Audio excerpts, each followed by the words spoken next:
Jennifer Perez మరణించి నరకానికి వెళ్ళి తిరిగి వచ్చి ఇచ్చిన సాక్ష్యము. ఈ సాక్ష్యంలోకి వెళ్ళే కంటే ముందు చిన్న వచనాన్ని చదువుకుందాం.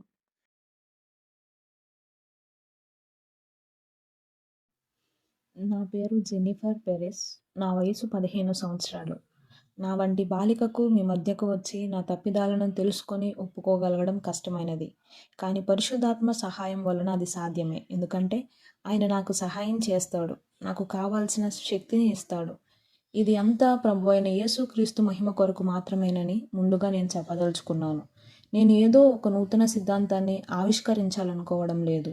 నేను చూచినది, విన్నది, అనుభవించినది దానిని మాత్రమే మీకు చెప్పాలనుకుంటున్నాను. నా కుటుంబం గురించి ముందుగా పరిచయం చేయాలనుకుంటున్నాను. నా తల్లిదండ్రులు క్రైస్తవులు. వారు నాకు ఎప్పుడూ మంచి మాదిరికరమైన జీవితాన్ని, ప్రభు మార్గాన్ని బోధించారు. నేను 3 సంవత్సరాల క్రితం నా సహోదరుడు నిక్కీ క్రూస్తో పాటు ప్రభువుని రక్షకునిగా అంగీకరించుట ద్వారా క్రైస్తవ్యాన్ని స్వీకరించాను. 2 సంవత్సరాల పాటు దేవుని మార్గంలో నడిచాను. కానీ నేను ఉన్నత పాఠశాలలో చేరిన నాటి నుండి తిరుగుబాటు స్వభావాన్ని అలవర్చుకొని దేవుని మార్గాన్ని విడిచిపెట్టేశాను. నా తల్లిదండ్రులపై తిరుగుబడడం ప్రారంభించాను. మత్తుమందులకు అలవాటు పడ్డాను. నా స్నేహితులు నాకు వీటన్నిటినీ బాగా అలవాటు చేశారు. నేను క్రైస్తవరాలిని గనుక అనేక మంది స్నేహితులను క్రైస్తవులుగా చేయగలుగుతాను అనుకునేదానను. కానీ దానికి విరుద్ధంగా వారే నన్ను లోకాశల వైపుకు లాగేశారు. నా తిరుగుబాటుతనాన్ని నా తల్లిదండ్రులు చిన్నపిల్లల చేష్టగా భావించారు. కానీ అది మత్తుమందుల ప్రభావం అని గ్రహించలేదు. నేను ఎప్పుడైతే తిరుగుబాటుదారులుగా మారిపోయానో నాలో దురాత్మలు వచ్చి చేరిపోయాయి. నా తల్లిదండ్రులు నన్ను ఎప్పుడు ఏ స్నేహితుల ఇండ్లలోనూ ఒక్క రాత్రి కూడా ఉండనిచ్చేవారు కాదు.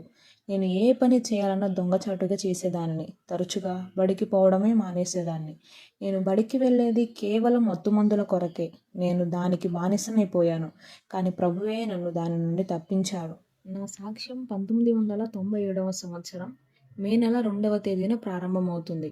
నాకు ఒక స్నేహితుడున్నాడు. అతడు నాకు స్నేహితుడు మాత్రమేనని అతనికి కూడా బాగా తెలుసు. అతని గురించి నాకు బాగానే తెలుసు అనుకున్నాను, కానీ నిజానికి అతని గురించి నాకేమీ తెలీదు. ఒక రాత్రి అతను నాకు ఫోన్ చేసి తనతో బయటికి రమ్మని అడిగాడు. ఆ సమయానికి మా ఇంట్లో నా తల్లిదండ్రులు లేరు. వారు అలవాటు చొప్పున ఒక శుక్రవారపు ప్రార్థనా కూటంలో ఉన్నారు. నాకు ఒంట్లో బాలేదని చెప్పి ప్రార్థనా కూటానికి వెళ్లకుండా ఇంట్లోనే ఉండిపోయాను. వారు పిచ్చివారు. నేను ఆ రాత్రి నా ప్రత్యేకమైన స్నేహితునితో బయటకు వెళ్లాలని కోరుకుంటున్నానని వారికి తెలియదు పాపం. ఆ విషయం వారికి తెలిస్తే నన్ను అస్సలు బయటికి వెళ్ళనివ్వరు. వారు ప్రార్థనకు వెళ్ళగానే నా స్నేహితుడు ఫోన్ చేసి తనతో పాటు బయటికి రమ్మని, అందరూ వెళ్తున్నారని చెప్పాడు. నా తల్లిదండ్రులకు అవిధేయురాలుగా ఉండడం ఇష్టం లేదు, కానీ వారికి తెలియకుండా వెళితే తప్పులేదనుకున్నాను. అలాగే చేశాను. ప్రార్థన నుండి వచ్చిన నా తల్లిదండ్రులు నిద్రపోయారు. నేను ముందుగానే వెళ్ళాలని నిర్ణయించుకున్నాను కనుక నా స్నేహితుడిని ఇంటి ముందుకు రాకుండా ఏదో ఒక మూలలో దాగి ఉండమని చెప్పాను. దుప్పటి క్రింది నా స్థానంలో దిండులు పరచి కిటికీకుండా బయటకు జారుకున్నాను. మా ఇంట్లో 2 అంతస్తుల మేడ ఇల్లు. మా ఇంట్లో కిటికీలన్నిటికీ మరలు బిగించబడి ఉన్నాయి. కానీ నా తల్లిదండ్రులకు నాపైన నమ్మకాన్ని బట్టి నా గదికి కిటికీలను అవి బిగించలేదు. వారి నమ్మకాన్ని నేను వాడుకున్నాను. మిద్దెపై నుండి క్రిందకి దూకి బయటికి వచ్చేశాను. కానీ దేవునికి నా ఎడల ఉన్న ప్రణాళికను బట్టి అప్పుడు నాకు ఏ హాని జరగలేదు. ఎందుకంటే ఒకవేళ ఏదైనా హాని జరిగి ఉంటే దేవుని ప్రణాళికకు అంతరాయం ఏర్పడుతుంది కదా. గబగబా వీధిలోనికి పరిగెత్తాను. అప్పటికి నా స్నేహితుడు అక్కడ కారులో వేచి ఉన్నాడు. నేను కారు ఎక్కేసరికి అందులో 3 అబ్బాయిలున్నారు. ఒక అమ్మాయి ఉన్నారు. నేను మత్తు మందులు సేవించి ఆనందంలో మునిగి తేలడం తప్ప ఇంకేమీ చేయననుకున్నాను. కానీ కారులో 3 అబ్బాయిలు, ఒక అమ్మాయి ఉన్నారు. నన్ను ఏమైనా చేస్తారేమోనని భయం ఒక ప్రక్క ఉన్నప్పటికీ కారులో కూర్చుండిపోయాను. కారు బయలుదేరిపోయింది. నాతో ఫోన్ మాట్లాడినప్పుడు నా స్నేహితుడు ఊరకే ఊరంతా చుట్టి వద్దామన్నాడు. సరదాగా ఉంటుంది, సరే అన్నాను. కానీ నన్ను ఒక హోటల్కు తీసుకువెళ్తారని అనుకోలేదు. వారు నన్ను ఒక హోటల్కి తీసుకుని వెళ్ళారు. అక్కడికి వెళ్ళిన తరువాత నేను హోటల్లో బట్టలు శుభ్రం చేసే స్థలంలో నన్ను వదిలి వేరొక స్నేహితుడిని తీసుకుని వచ్చే వరకు అక్కడ ఉండమని చెప్పారు. సరే అన్నాను, కానీ వారి హోటల్లో రూమ్ తీసుకోవడానికి వెళ్తున్నారని మాత్రము ఊహించగలిగాను. వారు తిరిగి వచ్చి నన్ను ఆ గదికి తీసుకుని వెళ్ళారు. గదిలో వారు, మనం ఇక్కడ ఒక స్నేహితుని కొరకు ఎదురు చూస్తున్నాము, అతను రాగానే వెళ్ళిపోదాం, అంతకు మించి మరేమీ లేదని చెప్పారు. వారి మాటలు నేను నమ్మాను. ఎందుకంటే వారు నా స్నేహితులు కదా. కబుర్లు చెప్పుకోవడం ప్రారంభించాము. మాట్లాడుకునేటప్పుడు ఏదైనా తాగితే బాగుంటుంది కదా అన్నాను. నా స్నేహితుడు, నేను హోటల్ ఎదురుగా ఉన్న ఒక దుకాణానికి వెళ్ళి 3 స్ప్రైట్ బాటిల్స్ తీసుకుని గదికి వచ్చేసాము. వారు ఆ పానీయాన్ని గ్లాసుల్లో పోస్తున్నారు. వారితో పాటు ఒక సంచిని కూడా వారు తెచ్చుకోలేదు. అందువల్ల వారు ఆ పానీయంలో ఏమైనా కలుపుతారేమోననే అనుమానం కూడా రాలేదు. నేను విశ్రాంతి గదిలోనికి వెళ్ళి జుట్టు సరిచేసుకుని వచ్చేసరికి నా గ్లాస్ పానీయం సిద్ధంగా ఉంది. చప్పరించే స్ట్రాబెర్రీ గమ్‌ను నోట్లో వేసుకుని ఆ స్ప్రైట్ పానీయాన్ని త్రాగేశాను. ఆ తరువాత ఏం జరిగిందో నాకు తెలియలేదు. నాకు మెలకువ వచ్చేసరికి నా ప్రాణం పోయినట్లుగా ఉంది. నేను అప్పటికే ఆసుపత్రిలో ఉన్నాను. నా చుట్టూ డాక్టర్స్, నర్సులున్నారు. నా ప్రాణం పోయినప్పుడు పడకపై నా శరీరాన్ని చూశాను. అద్దంలో మనం మన ప్రతిబింబాన్ని చూస్తాం కదా! కానీ నేనక్కడ నా ప్రతిబింబాన్ని చూడలేదు. ఆ పడకపై నా నిర్జీవ దేహాన్ని చూశాను. నేను చుట్టూ చూసేసరికి ఎర్రని వస్త్రాలు ధరించిన 2 కనబడ్డారు. వారు నా చెరో చెయ్యి పట్టుకుని మాతో రా అని లాక్కెళ్ళిపోసాగారు. వారు నన్ను ఒక స్థలానికి తీసుకువెళ్లారు. అది పరలోకం. నేను అక్కడ మొదటిగా ఒక పెద్ద తెల్లని గోడను చూశాను. అది చాలా పెద్దది, పొడవైనది. దాని చివర కనబడుట లేదు. దానికి మధ్యలో ఒక పెద్ద ద్వారం ఉంది. అది మూయబడి ఉంది. ఒక చోట నిలిచినప్పుడు నా కళ్ళు తెరచి చూసేసరికి మేము ఒక పెద్ద రహదారిపై ఉన్నాము. అది ఎక్కడికి పోతుందో నాకు తెలియదు. నాకు చాలా దాహంగా అనిపించింది. నేను ఆ దూతతో నాకు చాలా దాహంగా ఉందని చెప్పాను కానీ అతను నా మాటలు వింటున్నట్లుగా లేరు. నేను ఏడవడం ప్రారంభించాను. నా కళ్ళ నుండి కారుతున్న కన్నీరు ఆవిరైపోసాగింది. రబ్బరు కారుతున్నట్లుగా గంధకపు వాసన. నా ముక్కు మూసుకోవడానికి ప్రయత్నించే కొలది అధికమవుతుంది. నా స్పర్శంగాలన్నీ బాగా పనిచేస్తున్నాయి. నేను కప్పుకునే కొద్దీ గంధకపు వాసన అధికంగా సాగింది. అక్కడ ఉన్న భయంకరమైన వేడికి నా చేతిపై ఉన్న చిన్న చిన్న వెంట్రుకలన్నీ అదృశ్యమైపోసాగాయి. నేను చుట్టూ కలియజూసినప్పుడు దురాత్మలచే పీడింపబడుచున్న అనేక మంది కనబడిరి. ఒక స్త్రీ ఉంది. ఆమె ఒక దురాత్మ హింసించుచున్నది. ఆ దురాత్మ ఆమెను ఒక పొడవైన కొరడాతో శరీరమంతా కొట్టుచుండెను. ఆమె తలను నరికివేసి ఆమెను కొట్టుచున్నది. మరలా తిరిగి ఆమె తలను మొండెమునకు తగిలించి కొట్టుచుండెను. ఆమె వేదనాభరితమైన బాధతో మూలుగుచూ రోదించుచుండెను. నేను ఇంకొక దురాత్మను చూచితిని. అది 21 నుంచి 23 ఏండ్ల వయసున్న ఒక యువకుని హింసించుచుండెను. ఇతని మెడ గొలుసులతో బంధింపబడి ఒక అగ్నిగుండము ముందు నిలయబడి ఉండెను. ఆ దురాత్మ అతనిని ఒక పొడవాటి కొరడముతో బాధించుచుండెను. కన్నులలో పొడుచుచుండెను. అతన్ని జుట్టు పట్టుకుని అగ్నిగుండంలోనికి త్రోసివేసి మరలా బయటకి లాగి మరలా హింసించుచుండెను. ఈ విధముగా నిరంతరాయముగా చేయుచుండెను. అతను అగ్నిగుండంలోనికి త్రోయబడినప్పుడు అతని మూలుగులు వినబడలేదు కానీ అతడు బయటికి తీయబడినప్పుడు అతని రోదన వినబడుచుండెను. ఆ రోదన వినలేక నా చెవులు మూసుకొని ప్రయత్నించి తిని కానీ మరి ఎక్కువగా వినబడుచుండెను. నేను ఇంకొక దురాత్మను చూచి తిని. ఇది వికృతముగా ఉన్నది. మిగిలినవి కూడా ఇట్లాగే ఉన్నవి కానీ ఇది మరీ వికృతముగా ఉంది. ఇది వర్ణించటానికి వీలు లేని రకరకములైన జంతువుల లక్షణములు కలిగి ఉన్నది. అది కలియ దిగుచు ప్రజలను భయపెట్టుచుండెను. దానిని చూసిన ప్రజలు భయపడుచుండిరి. తరువాత నేను మరి ఒక అందమైన దురాత్మను చూచితిని. ఇది దేవదూత వలె ఉండెను కానీ అది దేవదూత కాదు. అక్కడ ఉన్న దేవదూతలకు దురాత్మలకు భేదమేమనగా దేవదూతలకు నొసళ్లపై బంగారు అక్షరములతో వారి పేర్లు లిఖింపబడి ఉన్నవి కానీ దురాత్మలకు అట్లు లేదు. తరువాత నేను గబ్రియేలు దేవదూత వైపు చూచితిని. ఆయన పైకి చూచుచుండెను. బాధింపబడుచున్న వారిని చూడలేక పైకి చూచుచున్నాడేమో అని అనుకుంటుని. ఆయన ఇంకా ఎందుకు ఇక్కడే నిలిచి ఉన్నాడో, నన్ను శిక్షింపబడుటకు ఇక్కడే వదిలేసి ఎందుకు వెళ్ళిపోలేదని ఆలోచించుచూ ఉన్నాను. నేను చాలా దప్పిగొనుచున్నాను. అందువల్ల నాకు దాహమగుచున్నది. దాహమగుచున్నదని గట్టిగా అరుచుచుంటిని. ఆయన నా అరుపులు వినినట్లు ఉన్నాడు. నా వైపు చూచి, ప్రభువు నీకు ఇంకొక అవకాశం ఇవ్వగోరుచున్నాడు అని చెప్పారు. నేను ఈ మాట పలికిన వెంటనే దాహము, బాధ, వేదన నన్ను విడిచిపోయినవి. నేను సమాధానము పొందుకుంటుని. ఆయన నన్ను చేయి పట్టుకుని పైకి తీసుకొని పోవునంతలో జెన్నిఫర్ నాకు సహాయం చెయ్యి అని నా పేరు పెట్టి పిలవడం వినబడింది. అలా వినిపించినది ఎవరో అని చూడగోరితిని కానీ ఆ అగ్నిజ్వాలల వెనుక నుండి వారి ముఖము కనబడలేదు. అది ఒక అమ్మాయి స్వరము. ఆమె రక్షించమని చాపుచున్న చేతులు మాత్రము కనబడుచున్నవి. ఆమెను రక్షింపవలనని కోరినను ఆమెను రక్షింపజాలకుంటిని. నేను అక్కడ నా స్నేహితులను, ఇరుగు పొరుగు వారిని, తెలిసిన వారిని చాలామంది చూశాను. వారి ముఖాలు తెలిసిన వారి వలె ఉన్నవి కానీ వారిని గుర్తుపట్టలేకపోతున్నాను. బహుశా వారు నా వల్లే ఇక్కడికి వచ్చి ఉంటారని. ఎందుకంటే నేను క్రైస్తవురాలని చెప్పుకుంటూ దాని నుండి తొలగిపోయాను కనుక. అప్పుడు నాకు అనిపించింది, నరకానికి వారసులైన వారికి అక్కడ పగలు, రాత్రి, ప్రస్తుతం, గతం అనేవి లేవని నాకు అర్థమైంది. నేను ముందుగా చెప్పినట్లుగా ఏదో ఒక సిద్ధాంతాన్ని ప్రతిపాదించాలని కాదు కానీ, నేను అక్కడ చూసిన వాటిని ఇప్పటికీ అక్కడ బ్రతికే ఉన్నారు వారంతా. అక్కడి నుండి నన్ను ఆ దేవదూత దేవుని సన్నిధికి తీసుకువచ్చింది.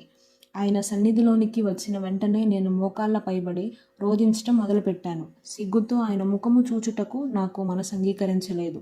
కానీ ఆయన తన మధురమైన స్వరముతో, నేను నిన్ను ప్రేమిస్తున్నాను అని నాతో ముఖాముఖిగా చెప్పారు. ఆ మాటతో ఆయన నా పాపములను క్షమించారు. ఆయన నా వైపు చూసి నాకు చాలా సంగతులను చూపించారు. ఆయన భూప్రపంచాన్ని చూపించారు. ఈ భూమి చుట్టూ నేను ఒక మృదువైన పొరను చూశాను. దానిని ముట్టుకోవాలన్నంత మృదువుగా ఉంది. దానిని నేను తాకినప్పుడు అది పరిశుద్ధాత్మునిగా నేను గ్రహించగలిగాను. ఎందుకంటే ఆయన పరిశుద్ధాత్మలో బాప్తీసం ఇచ్చాడు. వెంటనే నేను భాషలలో మాట్లాడసాగాను. ఆ సమయంలో నాలో నుండి అనేకమైన దురాత్మలు బయటికి పోవడం నేను గ్రహించాను. నేను మత్తుమందులు సేవించేటప్పుడు నా హృదయపు ద్వారాలు తెరవబడి దురాత్మలు నాలో వచ్చి చేరేవి. అవి నన్ను బాధించేవి. అప్పటి నా ప్రవర్తన నాది కాదు కానీ ఆ దురాత్మలదే. మన ఇంటిని శుభ్రపరిచి ఉంచినప్పుడు దురాత్మలు మరి ఒక 7 దురాత్మలను తీసుకొని వచ్చి అందులో ప్రవేశిస్తాయని పరిశుద్ధ గ్రంథమునందు వ్రాయబడి ఉన్నది. నేను మొదటిసారి బాప్తిస్మము పొందినప్పుడు నా హృదయము శుభ్రముగా ఉంది. అందులో మొదట 7 దయ్యములు, వాటితో మరి 7 దయ్యములు, వాటితో మరి 7 దయ్యములు, ఈ విధముగా లెక్కించలేనన్ని దయ్యములు వచ్చి చేరినవి. కానీ ప్రభు ఇప్పుడు వీటన్నిటిని నాలో నుండి పాలద్రోలి వేసి నన్ను పరిశుద్ధపరిచాడు. ఆయన నాకు భవిష్యత్తును కూడా చూపించారు. భూమిని, దానిపై జరగబోవు సంగతులను చూపించారు. ఇప్పటి నుండి ప్రభువు 2వ రాకడ వరకు సంగతులను చూపించారు. ఆయన నాకు 2వ రాకడను చూపించలేదు కానీ దానికి ముందు జరగబోవు సంగతులు చూపించారు. మనం రోజు రోజుకు ప్రభువు రాకడకు దగ్గరవుతున్నాము. మనకు ఆయనతో వెళ్ళడానికి సిద్ధంగా ఉన్నామా లేమో మనల్ని మనం పరీక్షించుకోవాలి. ఆయన నాకు అనేక సంగతులను చూపించి ఎవరికీ వాటిని చెప్పవద్దని, అంతము వరకు కనిపెట్టుకుని ఉండమని ఆదేశించారు. అందుకనే వాటిని వివరించుటలేదు. కానీ అంతము సమీపముగా ఉందని మాత్రము చెప్పుచున్నాను, మిమ్మల్ని హెచ్చరిస్తున్నాను. మరి ఒకసారి యోవేలు 2వ అధ్యాయం 28వ వచనము చదువుతాను. ఇది చివరగా చెప్పబడిన ప్రవచనములలో ఒకటి. అన్ని ప్రవచనములు నెరవేర్చబడినవి, ఈ ప్రవచనములు కూడా ఇప్పుడు నెరవేరినది. అనేక మంది యవనులు దేవుని వాక్యాన్ని ప్రచురపరుస్తున్నారు. సాతాను అనేక మంది యవనులతో తనొక సైన్యాన్ని తయారు చేసుకోవడానికి ప్రయత్నిస్తున్నాడు. కానీ దేవుడు సర్వశక్తిమంతుడు. నీవు నిజముగా దేవుణ్ణి నీ స్వంత రక్షకునిగా అంగీకరించి ఆయనను సేవించాలనుకుంటే సైతానును జయించడానికి కావాల్సిన శక్తిని ఆయన నీకు సమృద్ధిగా దయచేస్తాడు. అప్పుడు నీవు పరిశుద్ధ గ్రంథంలో ఆదేశించిన ప్రకారము నీవు సర్వ సృష్టికి సువార్తను ప్రకటిస్తావు. ఆయన నాకు ఒక కార్యభారాన్ని అప్పగించారు. అదేమిటంటే నేను చూసిన దర్శనాన్ని యవనులకు వివరించటం. ఇది ఒక ఆదేశంగా నాకు ఇచ్చారు. దీన్ని నేను నెరవేరుస్తాను. నేను నా దేహంలోనికి తిరిగి ప్రవేశించినప్పుడు నేను ఆసుపత్రిలో ఉన్నాను. నేను గమనించి చూడగా నా దేహమునకు గుచ్చబడిన సూదులు, గుండె పనితీరు గమనించి పరికరములు, ఇతర నాణములు కనిపించాయి. నా తల్లిదండ్రులను చూచి ఏడవడం ప్రారంభించాను. వారు పిచ్చివారి వలె ఉన్నారు. వారికి జరిగిన సంగతులన్నిటినీ తెలియచేయమని దేవుడు నాకు ఆదేశించినందున వారికి అన్నీ వివరించి చెప్పాను. నా తల్లిదండ్రులు నా కొరకు ఎంతో భయపడినట్లు నర్సు నాతో చెప్పింది. నేను స్పృహలోనికి వస్తూ మగతలోనికి జారుకుంటూ ఆ విధముగా 3 సార్లు జరిగినట్లుగా నర్సు నాకు చెప్పింది. ఒకసారి నేను స్పృహలోనికి రానప్పుడు వారెంతో కలవరపడినట్టు చెప్పింది. ఒకసారి నోటి నుండి నురుగు వచ్చి అర్థం కాని విధముగా మాట్లాడినట్లుగా చెప్పింది. మరియు ఆ రోజు రాత్రి నా తల్లికి చెడ్డ కలలు కూడా వచ్చాయట. నాతో పండుకొనే కుక్కపిల్ల రాత్రి సమయంలో వెళ్ళి నా తల్లిని కాళ్ళతో గీరి నిద్రలేపిందట. నా తల్లి నా గదికి వచ్చి మంచముపై దుప్పట కింద పేర్చబడిన దిండ్లు చూచి నేను నిద్రపోతున్నానని తలంచి వెళ్ళబోయి కిటికీ గుండా పోలీసు వారి వాహనాల కాంతిని గమనించి అటు చూడగా వారు తమ ఇంటికే వస్తున్నట్లుగా గమనించి నా తండ్రిని నిద్రలేపిందట. వారు నేను అతిగా మత్తుమందులు సేవించి ఆసుపత్రిలో ఉన్నట్లు తెలిపారట. అదే సమయంలో దేవుడు నా తండ్రితో, నీవు భయపడవద్దు, అంతయు నా ఆధీనంలోనే ఉన్నదని తెలిపారట. అందువల్ల నా తండ్రి ధైర్యంగా ఉన్నారు. నేను 3 దినములు ఆసుపత్రిలోనే ఉన్నాను. 1 వారము దినముల తరువాత గూఢచారులతో మాట్లాడినప్పుడు ఆ రాత్రి జరిగినది వారు మాకు వివరించారు. నాతో పాటు వచ్చిన వేరొక అమ్మాయి కనిపించకపోయేసరికి ఆమె తండ్రి ఆమె కొరకు వెదికి ఆమెను కనుగొనలేకపోయాడు. వెంటనే ఆయన పోలీసులకు ఫిర్యాదు చేశాడు. వారు నా స్నేహితుడు వాడుతున్న కారు వివరములను వీధులలో ఉన్న అందరూ గస్తీ పోలీసులకు తెలియజేసి హెచ్చరించారు. అదే సమయంలో విధులు ముగించుకొని ఒక పాత కారును కొనుటకు ఒక దుకాణము దగ్గర ఉన్న పోలీసు నా స్నేహితుని కారును గమనించి పోలీసులకు తెలియజేశాడు. వారు కారును వెదకి వెళ్ళినప్పుడు ఆ కారు ఒక చోట నిలిపి ఉండడం గమనించారు. కానీ ఆ అమ్మాయి ఆచూకీ పట్టుకోలేకపోయారు. మేము హోటలు 2వ అంతస్తులోని మూల గదిలో ఉన్నాము. వారు బయటకి నిలిపి ఉన్న ఆ వాహన యజమాని ఎవరో తెలుసుకోవడానికి ప్రయత్నించి సాగారు. వారు మా గది తలుపు తెరిచినప్పుడు నేను నేలపై పడి ఉండడం గమనించి వెళ్ళిపోయారు. వారు అలా వెళ్ళిపోవడం గమనించిన నా స్నేహితులు చాలా సంతోషించారు. కానీ వారు వెళ్ళిపోయింది అంబులెన్స్ను పిలుచుకురావడానికి. వారికి తెలియలేదు. అంతలోనే అక్కడ ఏం జరుగుతుందో తెలుసుకోవడానికి మిగిలిన పోలీసులు వచ్చేశారు. వారు తలుపు తెరిచి వచ్చి చూసేసరికి నేను బహుగా నమ్మిన నా స్నేహితుడు నాపై అత్యాచారం చేయబోతున్నాడు. కానీ సమయానికి పోలీసులు పంపడం ద్వారా నాకు ఏ హాని జరగకుండా దేవుడు తన మహాకృపను బట్టి నన్ను కాపాడాడు. ఆయనకు నాపై ఉన్న కృపను బట్టి ఆయనకు వందనాలు చెల్లిస్తున్నాను. తల్లిదండ్రులైన వారులారా, నా తల్లిదండ్రుల ప్రార్థనల వలన నేను కూడా తప్పింపబడ్డాను. అందువలన మీ బిడ్డల కొరకు ప్రార్థించండి, మానవద్దు. ఒకవేళ మీ బిడ్డలు దేవునిలో నడుచువారు కానట్లయితే మరి ఎక్కువగా వారి కొరకు ప్రార్థించండి. నా తల్లిదండ్రులు ప్రార్థన వలననే నేను ఈనాడు యవన బిడ్డలకు పరిచర్యగా చేయగలుగుతున్నాను. వారికి యేసు అవసరమని ఆయనను పొందుకొని ఆయన సేవలో పాలిభాగస్తులు కావాలని వారికి ప్రాధేయపడుతున్నాను. నేను యవనులైన వారికి అందరికీ తెలిపే వర్తమానం ఏమనగా, మీరు మీ గురించి ఆలోచించండి, మిమ్మల్ని మీరు పరీక్షించుకోండి. నా గురించి ఇతరులు ఏమనుకుంటున్నారో అని నేను ఎందుకు పట్టించుకోవాలని తలంచండి. నేనైతే వారు నా గురించి ఏమనుకుంటున్నారో అని దిగులు పడుతుండేదానను. కానీ ఇప్పుడు నాకు తెలిసిపోయింది, వారు నన్ను అసలు పట్టించుకోరని. ప్రభువు మన ముందుకు వచ్చి నిలిచినప్పుడు వారు ఆయన ముందు నిలువలేరు. నాకు బాగా గుర్తుంది. నేను ప్రభువు ముందు నిలువబడినప్పుడు నా స్నేహితులు కానీ, తల్లిదండ్రులు కానీ, సంఘ సేవకులు కానీ, సంఘము కానీ నాకు ఏ విధముగానూ సహాయపడలేదు. నేను ఒంటరిగానే నిలువబడి నన్ను నేను సమర్థించుకోవాల్సి ఉంది. ఆయన మహాపరిశుద్ధుడు కనుక ఆయన ముందు ఎంత మాత్రం అబద్ధములు పలుకలేము. నేను అక్కడ నిలువబడినప్పుడు ఆ స్థలమునకు ఎంత మాత్రం అర్హురాలను కానని అర్థమైపోయింది. ఎందుకంటే అతి పరిశుద్ధ స్థలము, నేనైతే పాపిని. అక్కడ మీకు ఈరోజు తెలియజేయనది ఏమనగా, నీవు ఇప్పటికీ యేసు ప్రభువును నీ రక్షకునిగా అంగీకరించకపోయి ఉంటే నేడే అంగీకరించు. ఇది నీ జీవితం అంతటిలో నీవు తెలుసుకొని గొప్ప నిర్ణయం అవుతుంది. ఇదంతా మీకు చెబుతోంది మిమ్మల్ని పరలోక విషయమై భయపెట్టడానికి కాదు, కానీ మన పరమ తండ్రికి మన ఎడల ఉన్న ప్రేమను మీరు గ్రహించాలని చెబుతున్నాను. ఆయన మన కొరకు శిలువపై పాప ప్రాయశ్చిత్త బలిగా చనిపోవుటకు తన ప్రియ కుమారుని లోకానికి పంపించారు. ఆయన కల్వరి శిలువలో చిందిన ప్రతి రక్తపు బొట్టు వలన మనకు పాపక్షమాపణ దొరుకుతుంది. నీవు యేసును నీ రక్షకునిగా అంగీకరించినట్లయితే అది నీ జీవితంలో గొప్ప నిర్ణయం అవుతుంది. నేడే యేసునొద్దకు రా. ఎవరేమనుకున్నా లెక్క చేయవద్దు. నీవు దేవుని సేవ చేయాలని నిర్ణయించుకుంటే హృదయం అంతటితో సేవ చేయి. నీ నాలుకతో మాత్రము కాక నీ హృదయం అంతటితో చెయ్యి. రేపటి గురించి చింతించవద్దు, నేటి గురించి ఆలోచించు. నీవు ఎప్పుడు మరణిస్తావో నీకు తెలియదు. నా వయసు 15 సంవత్సరాలు. నేను 15 సంవత్సరాలకే చనిపోతానని ఎప్పుడూ ఊహించలేదు. నా తల్లిదండ్రులు కూడా ఊహించి ఉండరు. ఇది నీవు తెలుసుకోవాలి. నా జీవితం నాది కాదు, మీ జీవితం మీది కాదు, దేవునికి చెందినవి. ఆయన నిర్ణయించినంత కాలము బ్రతుకుతాము. దీనిని మనం తెలుసుకోకుండా లోక సంబంధమైన క్రియలను చేస్తూ ఉంటాము. ఈ ప్రపంచం మనల్ని మరణానికి, నరకానికి నడిపిస్తుంది. కానీ దేవుడైతే నిత్య జీవానికి మనల్ని నడిపిస్తారు. నిత్య జీవం అంతం లేనిది, అది ఎల్లప్పుడూ నిలిచి ఉండేది.